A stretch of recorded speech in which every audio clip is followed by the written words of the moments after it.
Michael Jordan, MJ, the greatest NBA player of all time, the legend, the most popular name in the sport of basketball.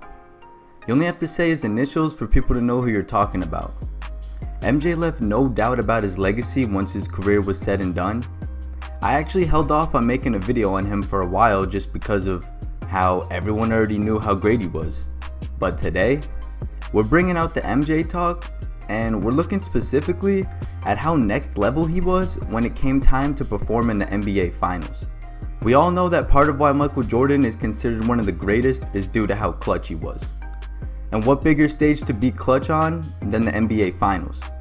Jordan went 6-0 in the finals with 6 finals MVPs while never even needing a Game 7.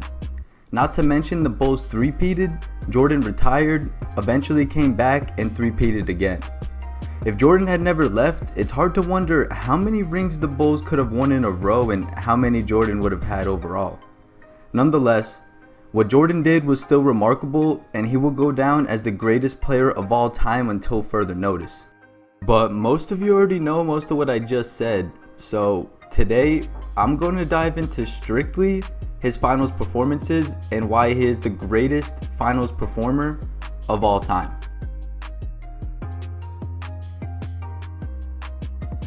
In his 6 finals appearances, Jordan managed to average about 34 points a game, 6 rebounds, 6 assists, and 2 steals, while managing to play an amazing 42 minutes a game.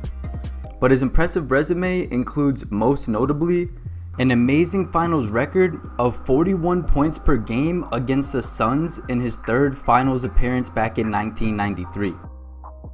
So let's dive into Jordan's performances in that series and try to truly admire yet another reason why Michael Jordan is the greatest player of all time. The year is 1993.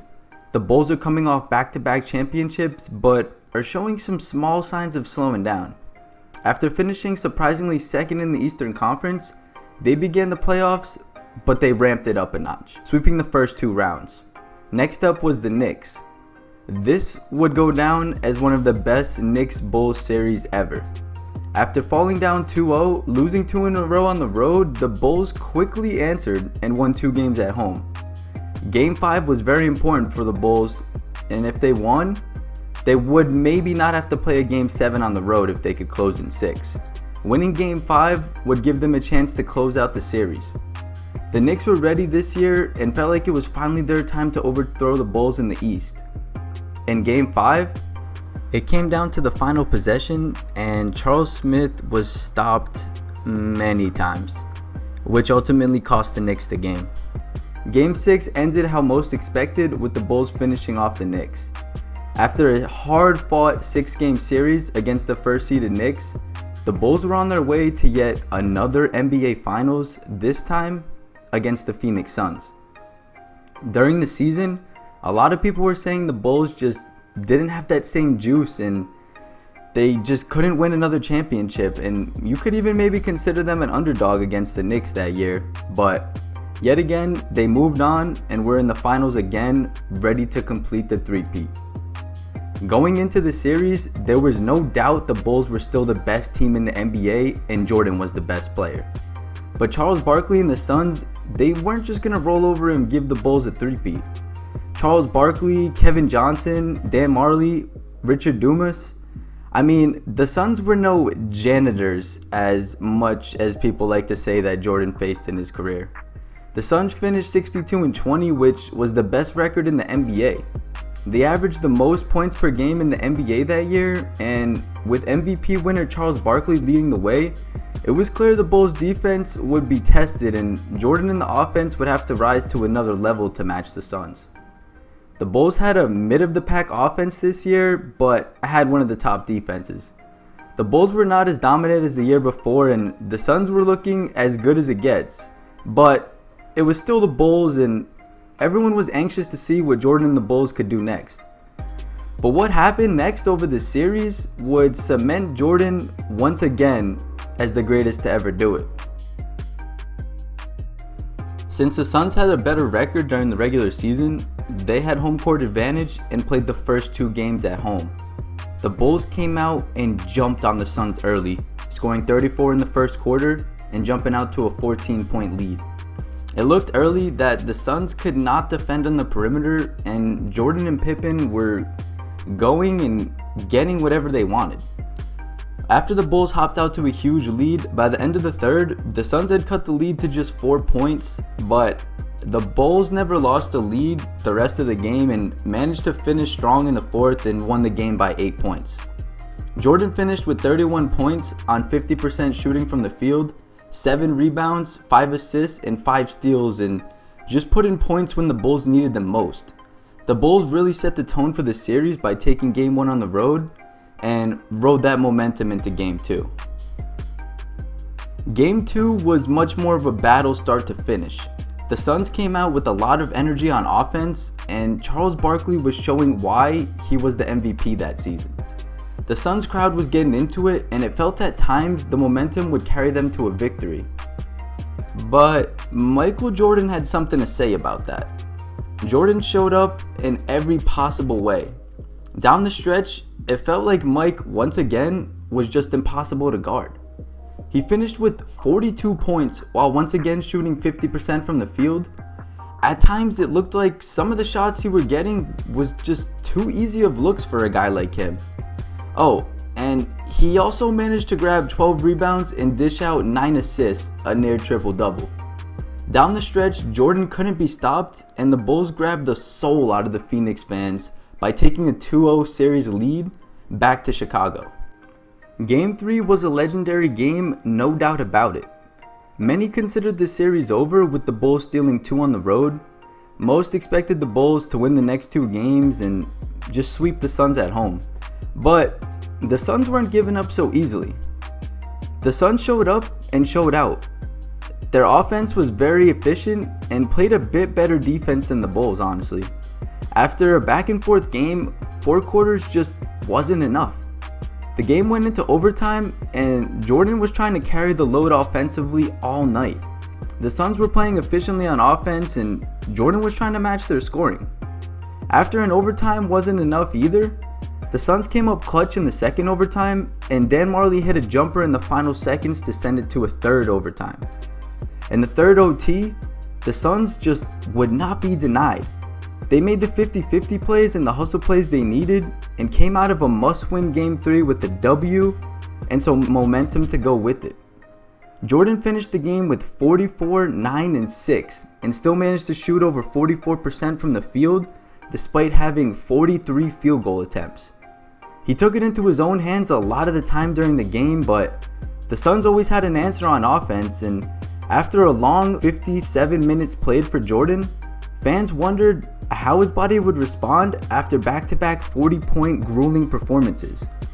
That question would be answered in a huge way. Game 4, you could just say Jordan was in his Duffy. Just 3 days after a tough triple overtime, Jordan decided to drop 55 on the Suns, and any hopes they had of winning another game in Chicago were gone. Oh, and his efficiency, he shot about 57% from the field on those 55 points if you were wondering. This is regarded as one of, if not, the greatest single game final performances ever. Not only did Jordan dominate start to finish, he also closed out like he was known for and ended up icing the game with a great and one on the drive attempt in the last minute of the game after the Bulls got a huge defensive stop on the other end.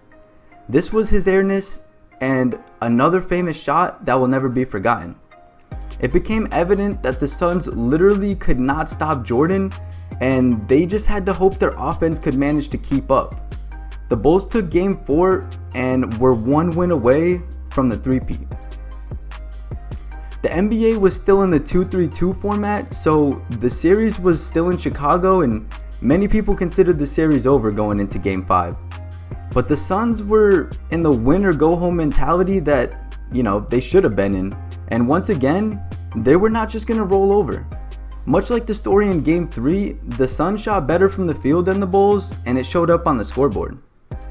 Jordan once again took over the scoring for the Bulls with yet another 40 plus point performance, 41 to be exact, somehow once again over 55% shooting from the field.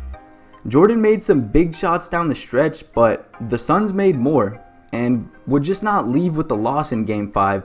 So they took the series back to Phoenix with a chance to play 2 games at home and win the championship.